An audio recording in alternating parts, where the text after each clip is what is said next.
Infinitive, okay tens नहीं हुआ, चलो कोई बात नहीं बेटा, मैं देख लूंगी। इन्फिनेटिव एंड जेरेंड में आ जाओ। आप सुनो इन्फिनेटिव एंड जेरेंड क्या होता है। इसके लिए सबसे पहले जरा ये पेज देखो और इसको मैं आपको समझाऊं पहले।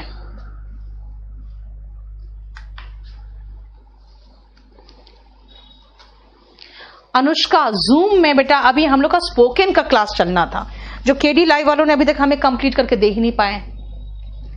ठीक है, स्पोकन के लिए मैं जूम चाह रही थी।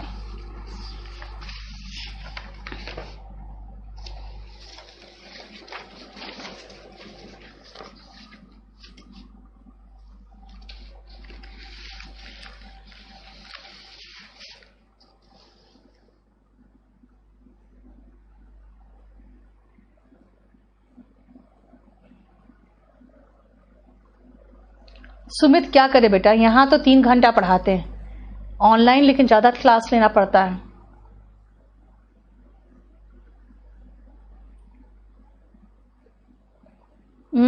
कितने मैसेजेस करने लगे हो तुम लोग सब। शांति से बैठो थोड़ी देर।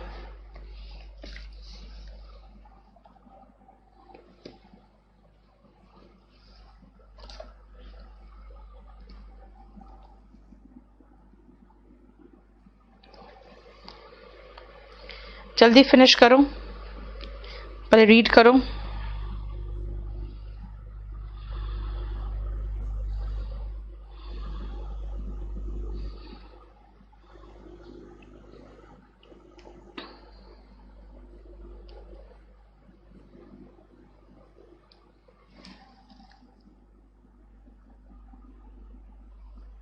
कार्तिक, वो तो सब्जेक्ट वर्ब एग्रीमेंट का पोर्शन है, उसको मैं कैसे एक्सप्लेन कर दूं बेटा कंजंक्शन में। इस बैच में डिस्क्रिप्टिव नहीं होगा, इस बैच में डिस्क्रिप्टिव नहीं होता।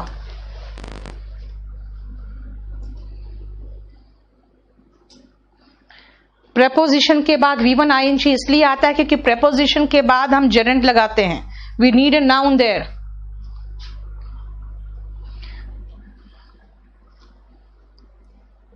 चलो शुरू करें। ध्यान से पहले देखो इन्फिनेटिव और जेरेंड है क्या। इन्फिनेटिव और जेरेंड समझना है तो पहले आप एक चीज ध्यान से देखो। मैंने आपको कहा हुआ है कि एक सेंटेंस बनता है सब्जेक्ट, वर्ब और ऑब्जेक्ट से। ठीक है ना, क्या कहा? सब्जेक्ट, वर्ब और ऑब्जेक्ट। ठीक है, सब्जेक्ट, ओके, सब्जेक्ट मतलब आई सब्जेक्ट हो गया। वर्ब आई वॉन्ट, वॉन्ट क्या, वॉन्ट क्या। अब आओ सुनो ध्यान से, जब आप टेंस पढ़ोगे ना तो टेंस पढ़ोगे क्या और किसको जब आप पूछते हो ना, वर्ब के बाद पूछते हो क्या या वर्ब के बाद पूछते हो किसको, है ना। तो यहां आई वॉन्ट तो पूछोगे क्या। अगर मैं कहूं आई वॉन्ट नहीं, आई लाइक तो पूछोगे किसको, है ना। तो आई लाइक हिम नहीं कहा मैंने कहा आई लाइक क्या, आई लाइक यू नहीं कहा मैंने कहा I like to read English, I like to study, I want to study. आप कहोगे टू स्टडी, तो भाई क्या का जवाब तो टू स्टडी निकल जा रहा है, क्या का जवाब तो टू स्टडी निकल जा रहा है। और याद रखना क्या का जवाब जो होता है ना वो ऑब्जेक्ट होता है, ऑब्जेक्ट होता है। और ऑब्जेक्ट क्या है, ध्यान से सुनना। सब्जेक्ट और ऑब्जेक्ट जो होता है वो कर्ता और कर्म होता है। कर्ता मतलब करने वाला, कर्म मतलब जिस पर वर्ब का प्रभाव पड़े, जिस पर वर्ब का असर पड़ता है। कैसे पता चलता है हमें कर्ता का? भाई करने वाला जो इस वर्ब को करता है वो कर्ता को करने वाला कहते हैं, इसका मतलब वो सब्जेक्ट है। और ये वर्ब का असर जिस पर पड़ता है वो ऑब्जेक्ट होता है। भाई ऑब्जेक्ट पहचानने का एक और तरीका है, वर्ब बोलो तो आपके दिमाग में 2 सवाल उठेगा, क्या और किसको। क्या और किसको का जवाब ही तो ऑब्जेक्ट है ना। जैसे मैं कहूं आई वॉन्ट, कहोगे क्या, आई लाइक किसको, आई टीच क्या, द टेररिस्ट किल्ड किसको, बर्ड्स फ्लाई नहीं बोलोगे क्या, पंछी उड़ते हैं क्या पूछोगे क्या और किसको नहीं बोलोगे। इसका मतलब है कि कुछ वर्ब्स के बाद हमें ऑब्जेक्ट की जरूरत महसूस नहीं होती। चलो वापस आओ।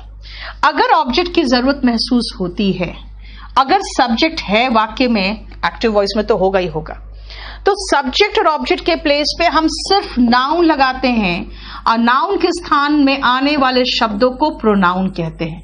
यानी सिर्फ नाउन और प्रोनाउन आता है। अब ध्यान से सुनना, मैंने यहां पे प्रोनाउन लगाया सब्जेक्ट के प्लेस पर, ये वर्ब है, लेकिन आई वॉन्ट क्या, टू स्टडी। भाई टू प्लस वर्ब का बेस फॉर्म है, लेकिन काम तो ये नाउन का कर रहा है और यहां पर ये ऑब्जेक्ट का काम कर रहा है ना। चलो वापस, मैं आधा एग्जाम्पल पढ़ाऊं आपको। कहावत है, गलती करना इंसानी फितरत है। डिटेक्टिंग एरर में एरर वर्ड जो है ना, ये एरर वर्ड नाउन है। मैं टू प्लस वर्ब का बेस फॉर्म ले रही हूं। टू err इज ह्यूमन, इसका मतलब गलती करना इंसानी फितरत है, माफ करना ईश्वर तुल्य। इसका मतलब है टू err को मैंने नाउन बना दिया। भाई नाउन कैसे हो गया?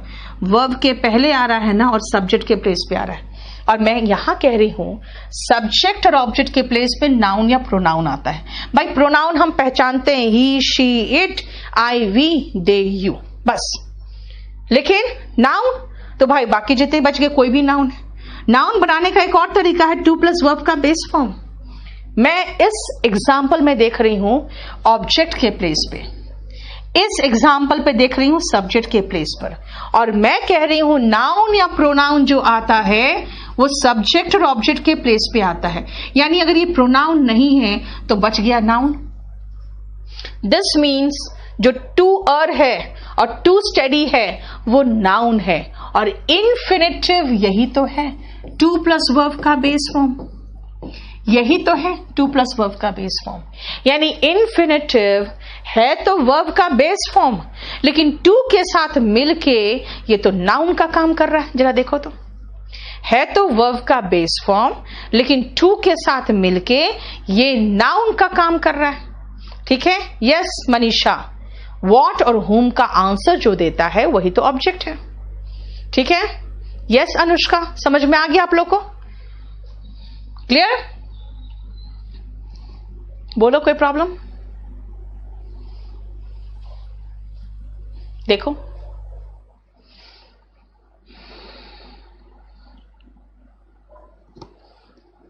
क्लियर? यहां तक क्लियर? चलो अभी सेकेंड आंसर, अभी सेकेंड वाला एग्जाम्पल छोड़ के चलेंगे हम।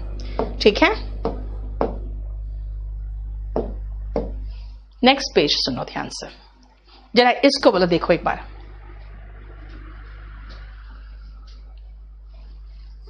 टू प्रेपोजिशन नहीं है कुणाल, टू यहां प्रेपोजिशन नहीं है।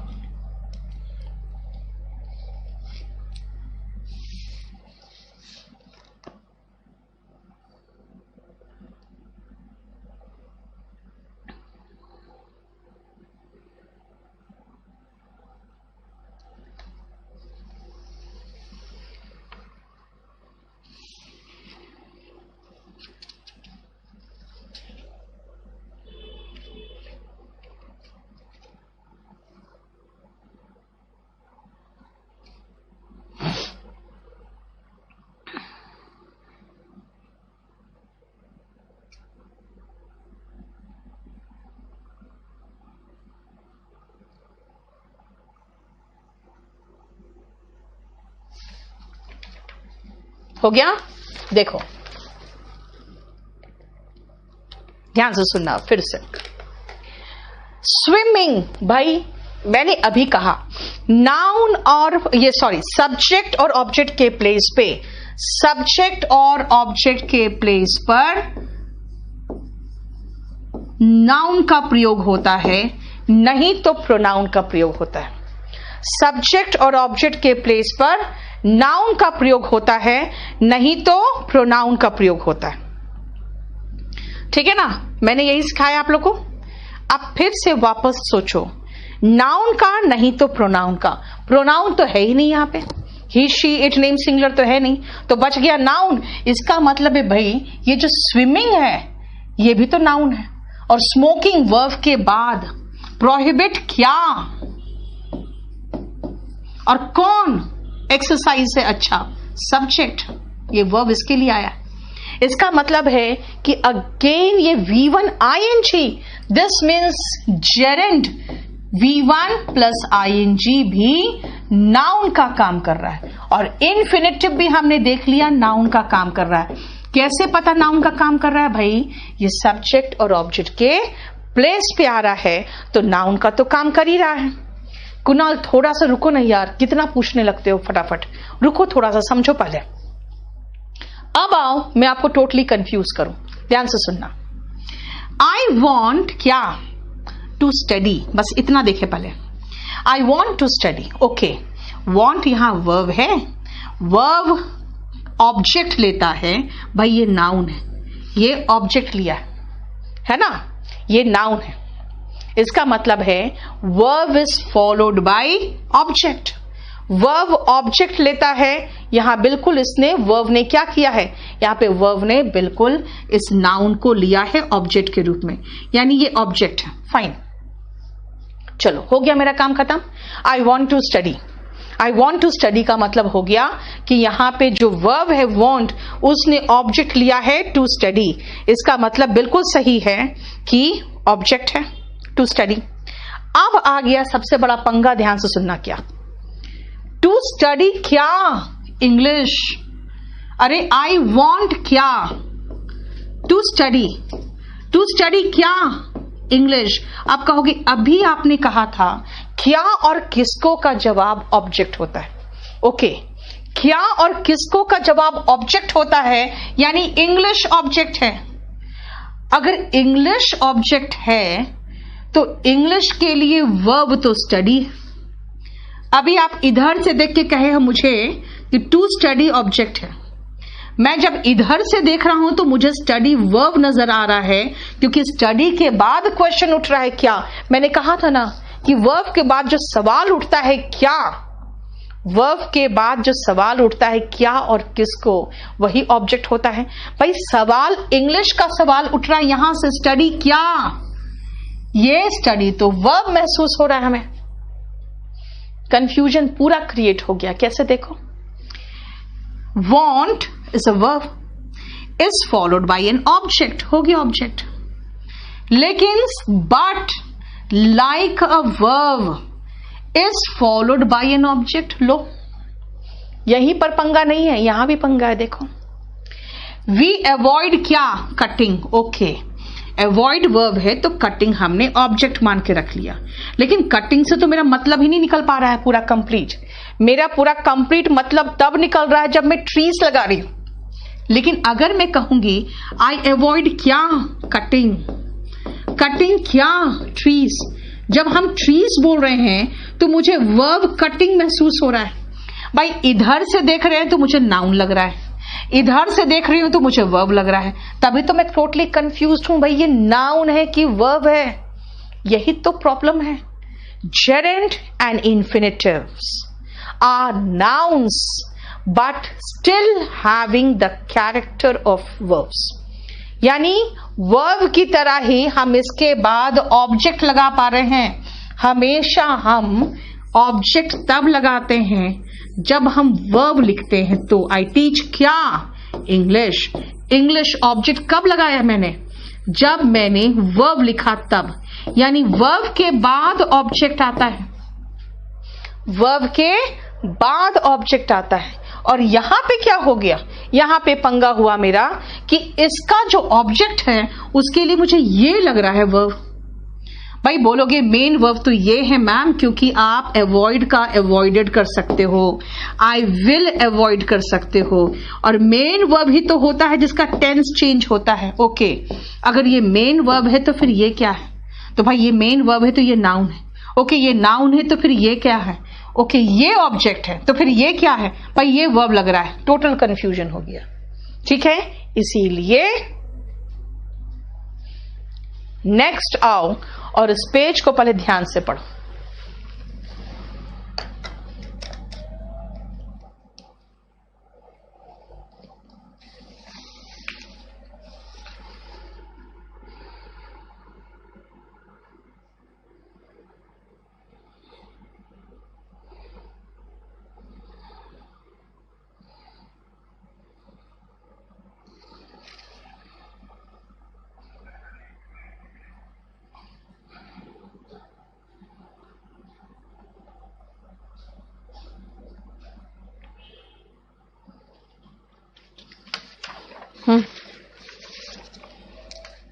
क्या हुआ?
चलो देख लिया।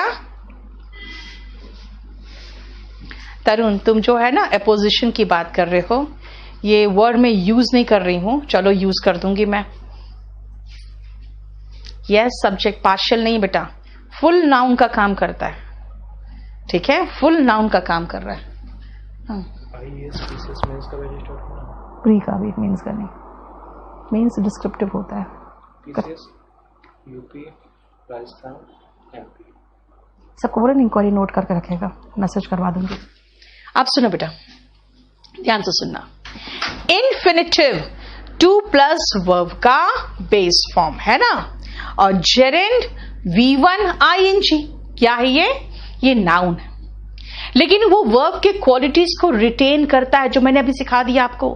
भाई नाउन को कैसे पहचाने, मैंने बता दिया, ये सब्जेक्ट और ऑब्जेक्ट के प्लेस पे आता है। एग्जाम्पल्स 1, 3, 4, 5 देख लो। वर्ब को कैसे पहचाने, अभी तो हमें ऑब्जेक्ट चाहिए ना, तो मैं सिर्फ ट्रांसिटिव वर्ब की बात करूंगी। बेटा याद रखना, ट्रांसिटिव वर्ब मतलब सकर्मक क्रिया, जिसको एक ऑब्जेक्ट की जरूरत महसूस होती है। जैसे अगर मैं कहूं आई कंप्लीटेड, पूछोगे क्या, लेकिन अगर मैं कहूं बर्ड्स फ्लाई तो नहीं कहोगे क्या, है ना। इसीलिए याद रखना, transitive verbs take an object to give a complete sense to the sentence. इसीलिए यहां पे ट्रांसिटिव वर्ब के बाद आपको ऑब्जेक्ट चाहिए, और ये वर्ब का काम कर रहा है किसमें, 2 और 6 में। खुद देख लो, 2 और 6 तो मैंने करा दिया, 6 में ये वर्ब का काम कर रहा है और 2 में भी वर्ब का काम कर रहा है, लेकिन इधर से देख रहे हैं तो ऑब्जेक्ट महसूस हो रहा है ना। सोशल डिस्टेंसिंग, बेटा डिस्टेंसिंग जेरेंड है, वही तो पढ़ाने जा रही हूं मैं, है ना। ठीक है, प्रतीक्षा समझ में नहीं आया क्या बता रहे हो आप? ठीक है, थर्ड का हिंदी बताएं।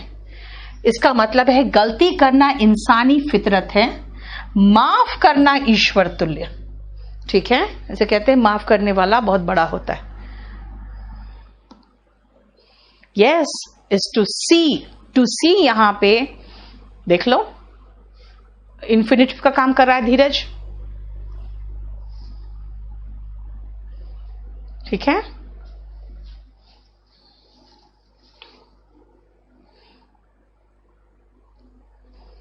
अब आओ भाई, क्वेश्चंस आने से पहले मैं इसको आपको समझा दूं। जरा इसको एक बार देख लो, जरा इसको देखो पहले आप।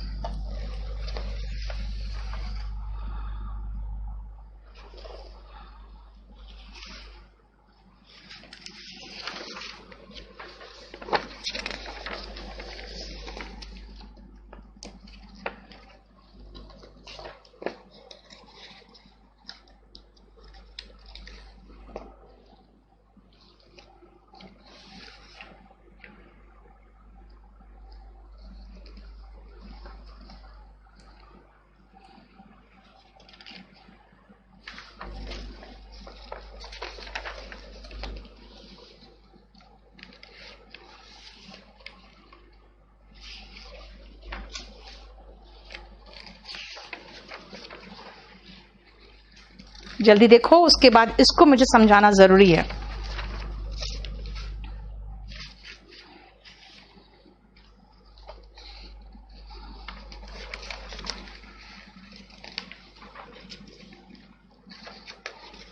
देख लिया? आप सुनो ध्यान से। स्टडिंग नहीं होगा बेटा, स्टडी ही होगा कुणाल। बर्निंग शिप बेटा अनुष्का, वहां पे जेरेंड नहीं है, वहां पे पार्टिसिपल है बेटा, वो अभी नहीं बताऊंगी, रुक जाओ, थोड़ा सा रुक जाओ, सुनो ध्यान से। इन्फिनिटिव, जेरेंड और पार्टिसिपल, तीन को नॉन फाइनाइट है। मैंने सिर्फ दो पढ़ा रही हूं, इसलिए दोनों का खाली दिया है नॉन फाइनाइट। ध्यान से सुनो क्या है एग्जाम्पल्स, जरा ये तीनों एग्जाम्पल्स देखो। He wants, oh, I want and he wanted. अब ये तीनों एग्जाम्पल देखो और मैं कहूंगी इसमें कि खुद ध्यान से देखो।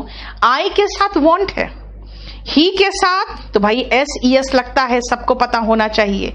ही के साथ वॉन्ट्स आता है, और पास्ट टेंस बनाना चाहूं तो वांटेड कर दो, पास्ट टेंस बनाना है तो वांटेड कर दो, फाइन हो गया। लेकिन टेंस के अकॉर्डिंग चेंज हुआ तो ये हुआ। अब इसमें आपने जितने भी चेंजेस कर लिए, वांटेड, वांट्स, वांट, जो भी कर लिया, लेकिन आगे टू गो ही रहा, वो चेंज नहीं हुआ।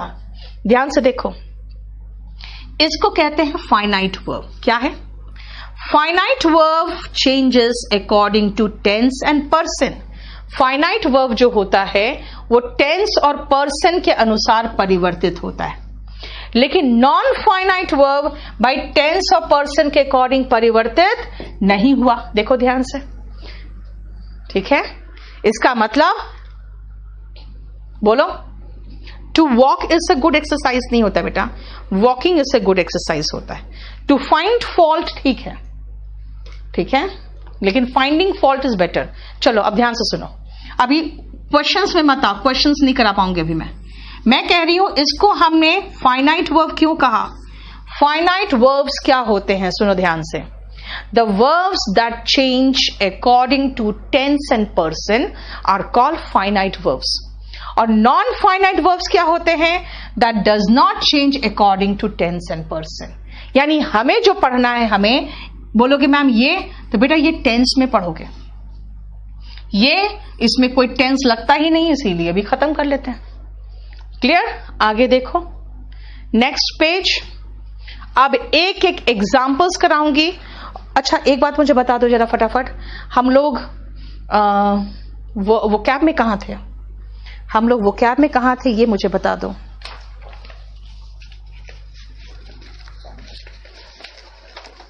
क्योंकि इसके बाद वो कैब करेंगे, बहुत ज्यादा हो गया ये। जरा इसको फटाफट देखो, इस पेज को।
वो क्या बताओ बेटा, कहां तक हुआ है?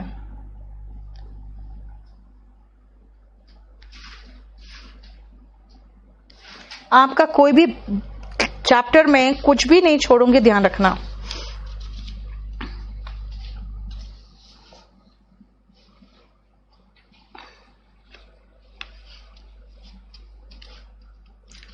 अच्छा 13 to 20 तक हो गया।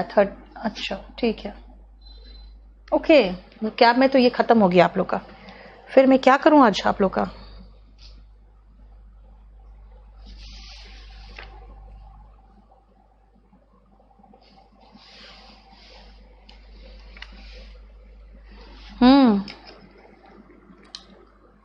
कॉम्बिनेशन क्लास क्या होता है बेटा कुणाल? कॉम्बिनेशन क्लास कब से होगा या नहीं, मतलब कॉम्बिनेशन क्या होता है? ओके वो कैप तो आपका, रुक जाओ अब सुनो, आ जाओ। जो कंसेप्ट 1 है, लेकिन इसके बाद का मैंने मैटर अभी तैयार नहीं किया इन्फिनेटिव जेरेंट का, ठीक है। सुपरफ्लोअस भी खत्म हो चुका है आपका, सुपरफ्लोअस तो फिनिश हो चुका है ना, सुपरफ्लोअस तो फिनिश हो गया था ना, देखो तो सूरज, सुपरफ्लोअस तो फिनिश हो गया था। हाँ ठीक है, क्योंकि इसके बाद का भी मैटर तैयार नहीं किया मैंने, अगली क्लास के लिए फिर ज्यादा मैटर तैयार करके लाऊंगी। चलो सुनो ध्यान से। आई नो, ये बहुत बेकार सा सेंटेंस बन गया। आई नो टू स्विम होना चाहिए, अच्छा नहीं लग रहा है to drink. I know how to swim, क्योंकि ड्रिंक का मतलब तो शराब पीना होता है, ठीक है। अब आओ स्विम ले लो। फिक्स प्रपोजिशन बेटा लाए तो नहीं हूं ना मैं अभी तो, ठीक है। चलो सुनो ध्यान से, ध्यान से देखो। आई नो टू स्विम गलत है, I know how to swim होगा। I know how to drive, I wondered what to cook, I learn how to type and I taught you how to speak in English. देखो ध्यान से, है ना clear? इसका मतलब है कि जब हम नो यूज किए और उसके बाद हमने टू स्विम लगाया तो बीच में मुझे WH फैमिली चाहिए ही चाहिए, ठीक है कुणाल, वो मैं आपको कराती हूं। अच्छा कुणाल आप कॉम्बिनेशन की बात करो, बेटा मेरी बात सुनो ध्यान से। आपको कंजंक्शन में कॉम्बिनेशन कराती हूं कि सेंटेंस को कंबाइन कैसे किया जाता है, लेकिन मैं आपको एक चीज सजेस्ट कर दूं। चलो आज आप स्पोकन का क्लास देख लो, आप देखोगे कि यही इन्फिनेटिव, इस इन्फिनेटिव का जो सबसे इंपॉर्टेंट यूज है वो आपके SSC का कोई मतलब ही नहीं उससे, बैंक PO को कोई मतलब ही नहीं उससे, कोई भी एग्जाम को उससे मतलब है ही नहीं, क्योंकि वो माना जाता है यार इतना छोटा सा चीज इतना तो आना चाहिए। लोग ये मानते हैं इतनी छोटी सी चीज इतना तो उसे आना चाहिए, और वही तो है जो सबसे बड़ा प्रॉब्लम है, ठीक है, क्योंकि स्पोकन में आपको आता ही नहीं है। आज मैं आप सबको एक ही चीज सजेस्ट करूंगी, मेरा 7 बजे जो कंपल्सरी इंग्लिश का, सॉरी स्पोकन इंग्लिश का, आज 7 बजे जो स्पोकन इंग्लिश का क्लास है ना यूट्यूब में, एग्जैक्टली इसी इन्फिनेटिव का जो सबसे अच्छा यूज है और जो सबसे बड़ा यूज है वही मैं कराऊंगी, जिससे आपको कोई मतलब नहीं है। क्यों? द रीजन इज वो फील किया जाता है इतनी छोटी सी यूज इतना तो बच्चे को आना चाहिए, ठीक है। तो मैं आज आपको सिंपल फ्यूचर और इन्फिनेटिव का कॉम्बाइंड जो यूज है ना वो बताऊंगी, देखना सुनो। ये क्या यूज कहता है? ये कहता है ये 5 वर्ब्स को ध्यान से देख लो।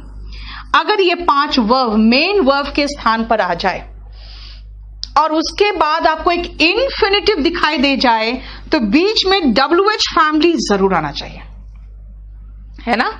क्वेश्चन है क्या? I wondered what to cook. He discovered how to make quinine, है ना। इसका how to make, इसका मतलब है to make आया, to cook आया। अगर आया I wondered, I discovered, I thought, तो बीच में WH फैमिली आएगा, how, when, what, इसमें से कुछ आएगा, ठीक है। ये पहला यूज है, ये ध्यान रखना। सचिन कोई भी PDF निकालने की जरूरत नहीं बेटा, अभी आप अपना मोबाइल से पढ़ते रहो, लैपटॉप से पढ़ते रहो, एक बार कंप्लीट हो जाए ना, शायद मैं बुक ही निकाल दूं। आप लोग अभी निकालोगे ना प्रिंट आउट, बहुत पैसा खर्चा होगा, ठीक है। आज इतना ही रहने दो, क्योंकि इसके बाद का तो मैं लेके कुछ आई नहीं हूं। नहीं बेटा रात का 10 बजे का क्लास नहीं है, क्योंकि अभी मैं जब YouTube में आ ही रही हूं तो फिर रात को 10 बजे डबल क्यों आऊं? वंडर मतलब सोचना, समझ में नहीं आए क्या करूं, I wondered what to do, है ना वो। तो आज 7 बजे ही क्लास है, 7 o'clock आप लोग आओ। आप खुद महसूस करोगे कि ये जो यूज है, सबसे बढ़िया जो यूज है स्पोकन में जो चाहिए वही नहीं है यहाँ पे, ठीक है? क्योंकि आपको वो चीज पढ़ाती हूँ जहां पे हिंदी मीडियम इंग्लिश मीडियम दोनों फंसे हैं, वहां आपको पढ़ा रही हूँ वो चीज है जो स्पोकन में जरूरी है ना। वो तो इतना सा ग्रामर है यार, इतना सा ग्रामर है, ठीक है? यस अनुष्का, मैं वही पढ़ाती हूँ जो एग्जाम में आता है, लेकिन फ्रैंकली बताऊं, आपके बैंक पीओ, आपके एसएससी में वो चीजें आती है जो आपको स्पोकन में कहीं नहीं है। खाली टेंस का पहला और दूसरा यूज स्पोकन में। हम लोग बहुत सारी चीजें ऐसे पढ़ते हैं जो अच्छा इंग्लिश बोलने वाला बंदा को भी नहीं आता, ठीक है? बस इतना ही रहने दो आज।